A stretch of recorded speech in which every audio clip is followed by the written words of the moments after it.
Narito na ang PTV Balita ngayon.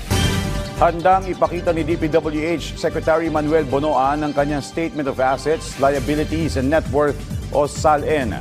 Yan ang sagot ng kalihim kasunod na naging kautusan ni Pangulong Ferdinand R. Marcos Jr. na magsagawa ng lifestyle check sa lahat ng mga opisyal ng gobyerno.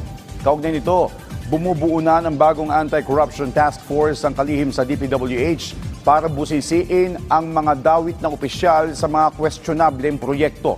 Hinihikayat niya rin ang publiko na isumbong sa kanila ang mga sangkot sa mga iligal na transaksyon. Samantala, kumpiyansa ang kalihim na may tiwala pa rin sa kanya ang punong ehekutibo dahil sa inatasan siya nito na bilisan ang investigasyon ukol sa maanumalyang flood control projects. Samantala, sa ating lagay ng panahon, nakalabas na ng bansa ang bagyong Jacinto. Gayunpaman, magiging maulan pa rin sa Ilocos Region, Cordillera Administrative Region, Central Luzon, Quirino, Nueva Vizcaya at nalalabing bahagi ng Cagayan Valley dahil sa trough ng bagyo.